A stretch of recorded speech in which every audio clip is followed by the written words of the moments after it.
Hey guys, how are you today? Quick rant before we dive into today's chaos. As some of you might have noticed, YouTube's algorithm has decided I'm not special anymore. Shocking, I know. So now if you don't like, comment, or do a little backflip in the algorithm's honor, this video might just vanish into the void, never to be seen again.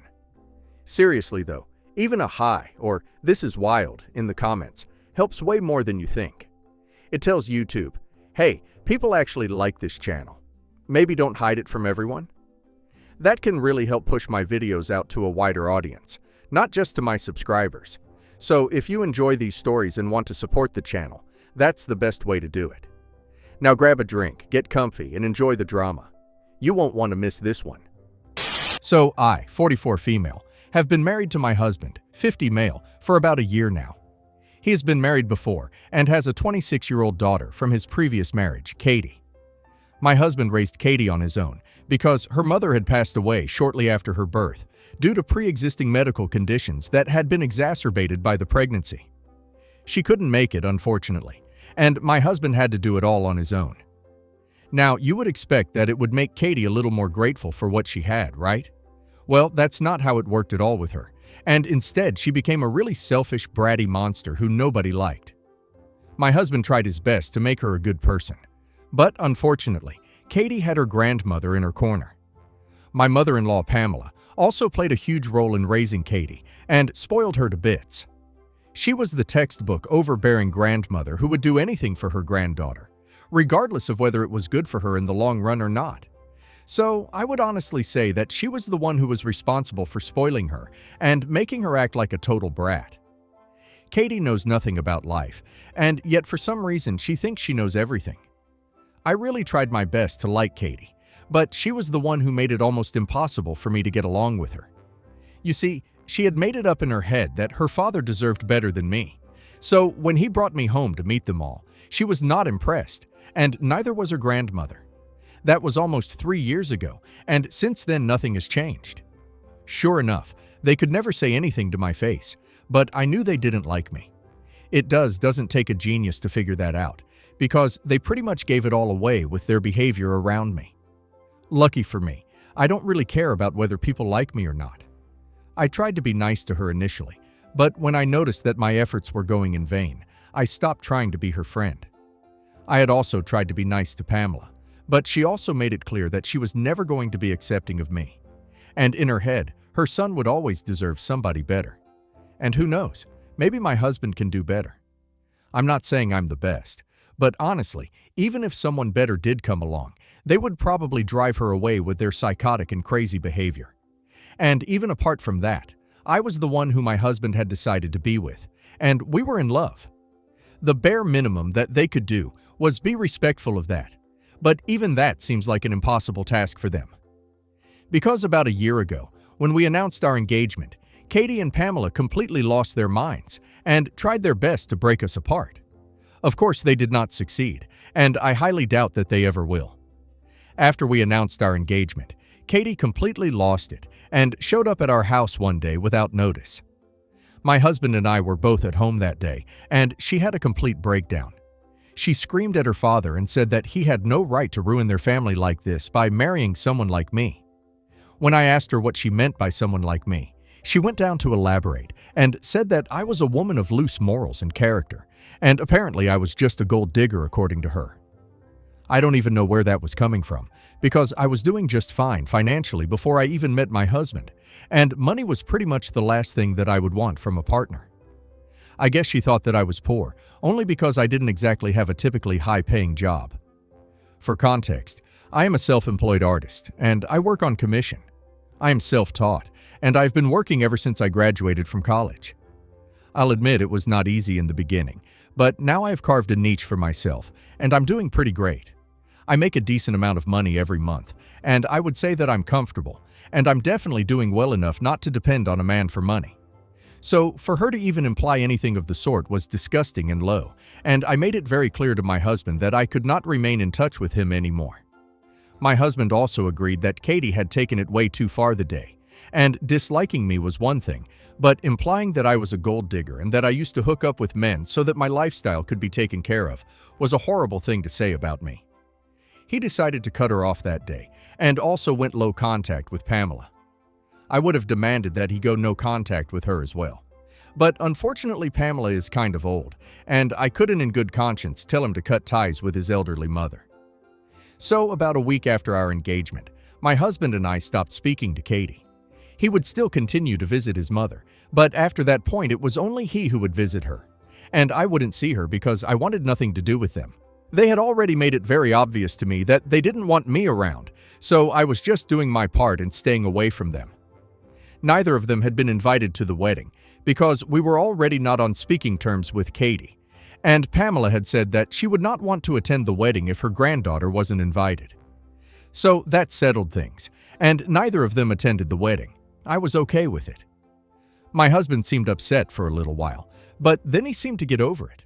That was almost a year ago, and about 2 months after our wedding, we heard from a couple of people that apparently Katie had gotten married in secret. Just a couple of months before we got married. She and her boyfriend from college got hitched in secret and announced it after our wedding. Of course, we had not been invited to the ceremony either, and it was just them and a couple of their close friends who were present there. My husband took it really hard because it was his only daughter who got married without him. She had not even tried to reach out to him, and that's what broke his heart. I felt really bad for him as well, because had I been in his place, I probably would have felt the same way. After the news broke, he even reached out to her to congratulate her, but she never responded to that message. He told me that he was happy for her because he knew that the guy that she had married would keep her happy. We would only get to know about her and what she was up from other people. Apparently, they had bought a house together and were quite happy. My husband told me that he would maintain his distance, and honestly, if Katie had reached out to us, then I would have been willing to forgive her for everything. But she didn't. And it was just about a week ago when I received a call from my mother-in-law, and I learned that Katie and her husband were getting a divorce. That was shocking, because it had been just a year since their marriage, and apparently the divorce had been in the works for the past 3 months, and a little more. Now that the waiting period was over, since we live in Colorado, the divorce had been finalized. And unfortunately for Katie, her husband had taken the house. It was fair, honestly, because she was the one who had cheated on him. Apparently, she didn't think that emotional cheating counted as anything, and that had been her entire defense. She had been exchanging messages with a guy from work and had confessed that she had feelings for him, but apparently she believed that since she had never acted upon it, it shouldn't have been held against her. These are not even my words. This is what she said to us. It was appalling that at her age she could be that stupid and ruin her own marriage like that. But there was also the fact that she had nowhere to go since her ex had taken over the house, and she had lost a lot of her money in the divorce.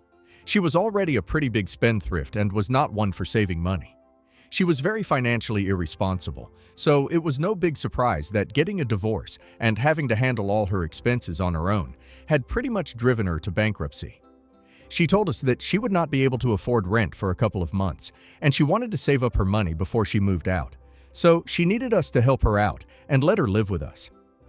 This conversation took place a couple of weeks ago around the time that Pamela had called to inform me of the divorce and had asked my husband and I to come over so we could speak to Katie in person.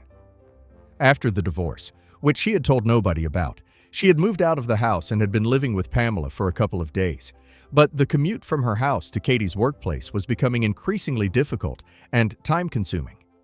Our home, however, was a lot closer, and that's why Katie wanted to fix a relationship with us and move in. That day, at Paula's house, Katie told us that she really was sorry about the way that she had behaved.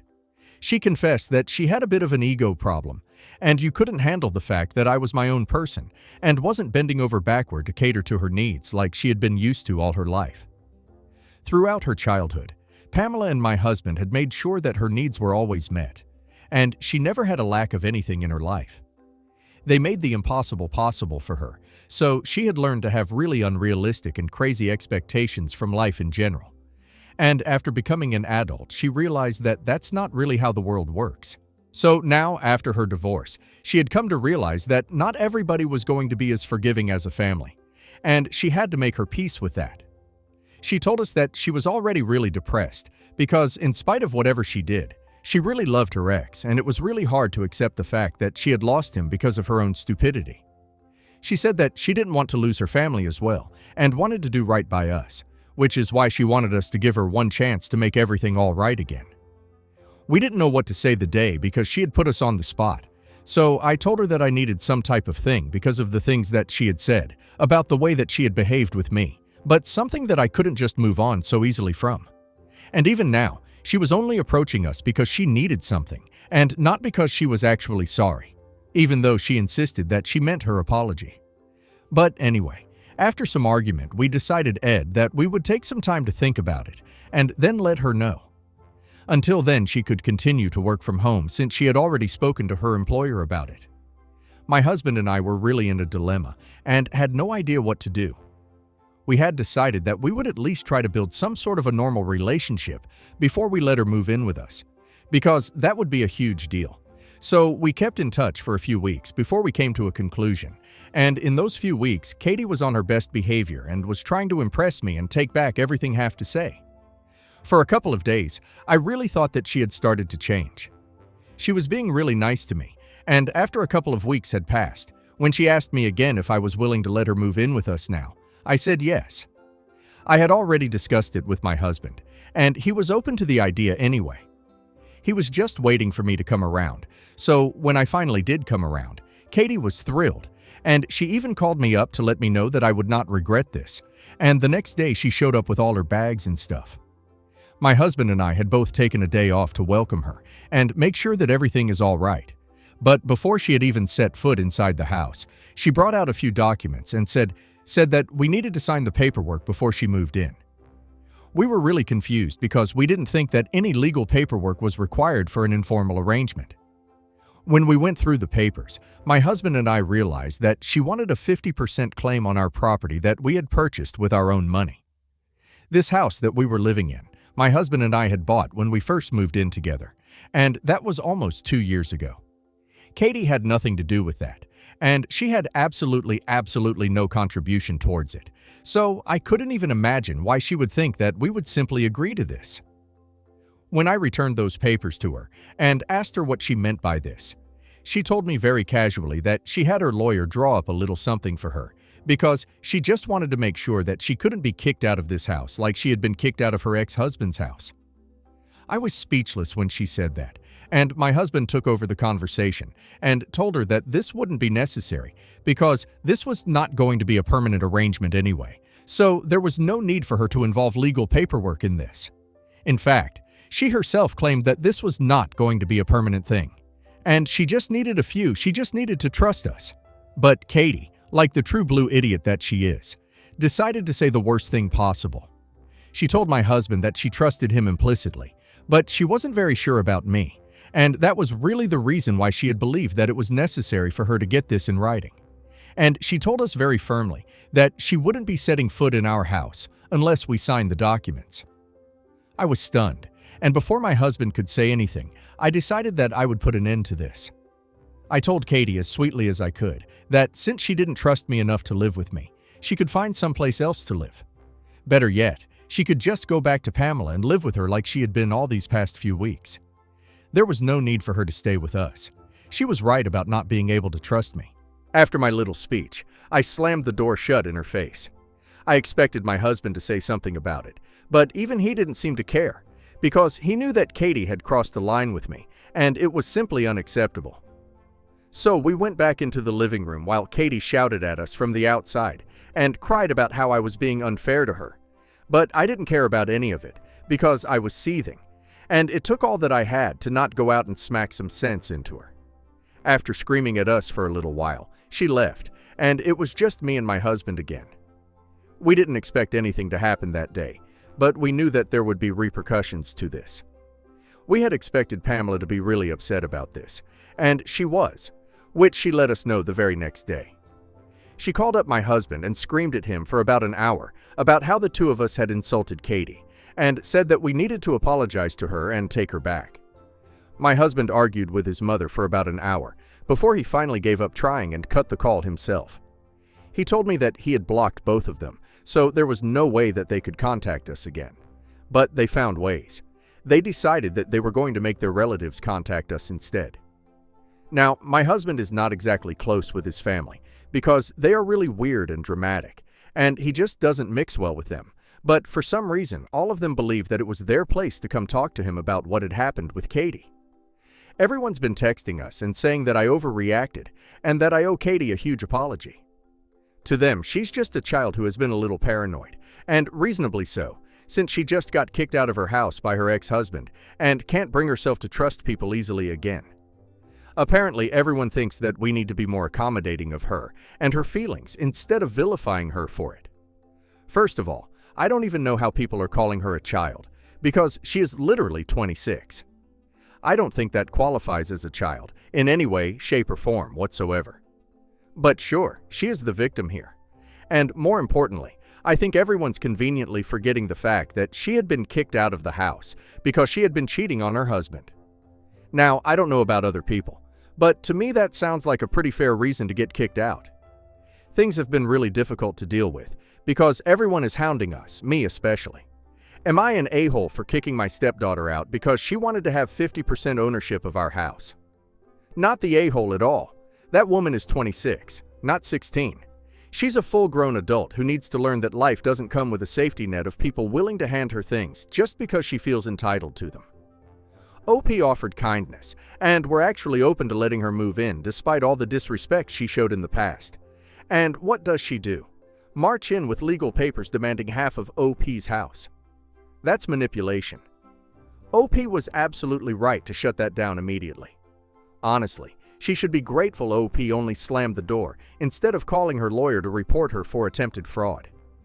And now let's hear community's opinion. You handled this with so much more grace than most people would have. The fact that she came to your home asking for help after cheating on her husband, only to whip out paperwork trying to claim 50% ownership, shows how delusional she is. She wasn't asking for help. She was trying to secure herself financially off your back. I love that you didn't let her play her poor me act, and instead told her to go stay with grandma. Pamela clearly created this monster by coddling her for years, and now she can deal with the consequences. You did the right thing by choosing peace over chaos. Your husband's daughter is a textbook example of what happens when someone is raised without accountability.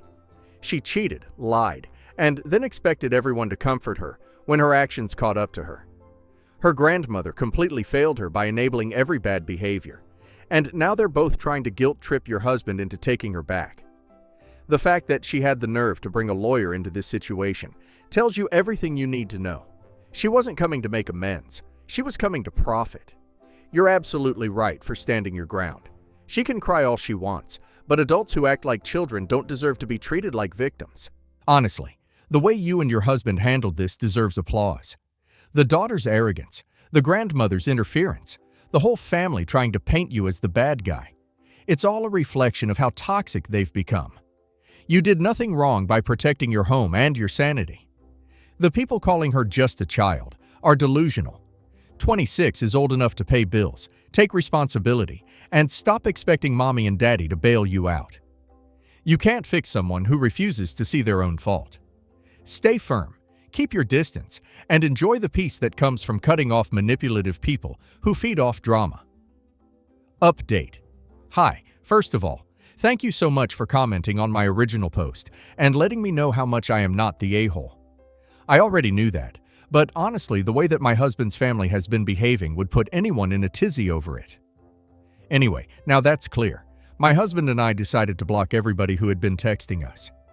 It was a difficult process because there were a lot of people whom we had to remove from our lists, and people could refer to it as a mass blocking process of sorts. But yes, to sum it up, we have gotten rid of anyone and everyone was trying to make us look like the villain just for standing up for ourselves. We can safely assume that Pamela and Katie are probably furious right now, but unfortunately they have no way of contacting us, so we will never know for sure. After my post here, my husband and I had a serious discussion about this, and he told me that Katie had always been spoiled and entitled, but it had reached a level where even he couldn't handle it anymore. Despite being her father, he told me that he felt guilty for treating her like this since she was his only child. But I reassured him that if he gave in to all her demands, he would be no better than Pamela. He was actually doing her a favor by trying to mold her into a better person, and he should be proud of himself for that. I don't have any kids of my own, but I knew that if I had any, I would love for them to have a father like my husband. That seemed to pacify him a little, and now we are hoping that Katie takes the hint and tries to become a better person. Update 2. So, Katie decided to pay us a visit today. Thankfully, I was not at home at the time, and I only caught them when they were leaving. I had to finish up my work at the studio today, so I was a little late. When I pulled up, I noticed Katie and Pamela getting into her car, and they looked really upset. It was only after they left that I came out of my car and went inside the house. My husband was sitting on the couch, and he also looked worked up, and I knew that there had been a fight. He was all red in the face, which only happens when he has been screaming about something, so I knew instantly that his mother and daughter must have said something to set him off. When I asked him what was going on, he told me that they had come to visit him under the pretext of fixing things with us. Apparently, they had contacted him from a different number when he was at work and said that they were waiting right outside our house. So he rushed back home from work to talk to them, and he expected them to apologize because that's what they had said they would do on the phone. But when he reached home, and once they were inside, Katie started talking about how she was ready to forgive him, even though he hadn't even apologized yet. But she was not okay with me being around anymore. She had said that she had apparently put up with me for long enough, but now I was overstepping, and I had no right to do so because I was not her real mother. So she expected my husband to talk to me and acknowledge the fact that I had screwed up by insulting her when she came over the other day and apologized to her. When my husband told her that I was perfectly within reason to react the way that I did, she started to argue with him and said that he was only taking my son because he was too scared to stand up to me. She accused him of being a coward and said that she was ashamed of having a father like him, who couldn't even stand up for his own flesh and blood. So that turned into a full-blown argument, and my husband informed her that she was in the wrong here. So she didn't exactly need anybody to stand up for her, and more importantly, she already had Pamela on her side, and her grandmother was going to support her no matter what she did, and no matter how messed up it all was. So my husband also ended up saying that he was more ashamed than she was of having a horrible daughter like her. It was really sad, because at that point both Pamela and Katie started crying, and they insisted that apparently I was responsible for this behavior. They believed that I had turned him against them by poisoning him and making him believe that they were terrible people. They were trying their best to manipulate him with their tears, but it was not working because my husband had already seen these things before. He was impervious to them. They continued to cry for a little while, probably hoping that he would interject and say something, or maybe apologize to them for hurting their feelings. But my husband didn't say a word, and just continued to glare at them while they shed their crocodile tears. After almost 15 minutes of crying, Katie called my husband heartless and said that she couldn't believe that he was just going to let them cry and not even say anything about it to make them feel better. When my husband said that he knew what they were up to and said that these tactics were not going to work on him, she got even more offended and said that these were not tactics, but she was just genuinely upset that he, as a father, was refusing to take accountability for his behavior and make things right with her again. She blamed him entirely for allowing me to insult her, and she even played her mom card and said that apparently her mother would be disappointed in the way that he was treating his family now. That's what set him off on a rampage, and he ended up saying everything that he had been bottling up for so many years. He called Katie the worst person ever, and said that if her mother even had a clue as to what a horrible person she had turned out to be, she probably would have chosen to remain buried underground, because nobody would want to have a daughter like her.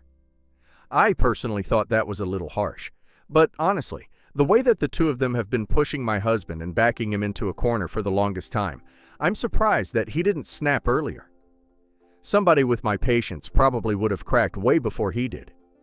I honestly think it's commendable that he was able to avoid this meltdown for so long, but it was long overdue, and it finally happened today just before I came back home.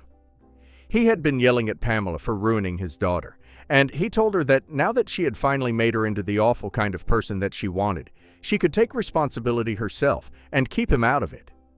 That's what they had been fighting about just before I came back home, and the two of them decided to leave because they had had enough, and honestly, so is my husband. I calmed him down after they left, and we got our finest bottle of wine to celebrate the fact that he had finally laid out all of his feelings, and he wasn't going to have to deal with his drama in a long time. I think that's pretty celebration-worthy. Update 3. Hi guys. It's been almost a year since I last posted here, and wow, I can't believe that's how different my life was back then. I just randomly thought of this account a couple of days ago, and it took me a while to remember the credentials, but I managed to log in today. So, a little update for you guys. Katie is still living with Pamela from what we know, and thankfully they are staying far away from us. They did not try to contact us after that huge blow-up with my husband, and I am honestly very grateful for that. My husband and I had a pretty uneventful couple of months after that, but then we decided to adopt a dog. Having kids was out of the question for us, obviously, because I was really never interested in having children. And I think I'm at an age where my body would not be able to support a pregnancy either without endangering me. We did think about fostering a child, or a teenager, but I honestly don't think that either of us is emotionally or mentally prepared for that yet. But a dog, yeah, that was perfect. Now, I know that we shouldn't compare kids to animals and pets and stuff like that, but honestly, ever since we rescued our 3-year-old golden retriever from the bound, life has changed for us. His name is Bob, because we thought it was a funny name. He has brought us a lot of joy, and we are really grateful that he chose us as his parents. We post about him all the time, and the funniest thing is that a couple of days ago, a friend of mine told me that he follows Katie, and she had tweeted something about being replaced and stuff, and even though we can't prove it because she never mentioned a dog or anything, we were pretty sure that she was talking about Bob. To think that she was jealous of a dog was a hilarious thought, and I could barely stop laughing when I first heard about it. The saddest thing is that I think my husband probably would have forgiven her if she had just had the decency to apologize. I mean, of course she is his only kid, and I know that it can't be easy for him to live life apart from his only daughter, but he has to do it, and I honestly think that it's Katie's fault. I just wish that she had apologized, and Pamela had actually forced her granddaughter to be a good person for once. But whatever. My husband and I are happy, and we spend our days with Bob. Life's good.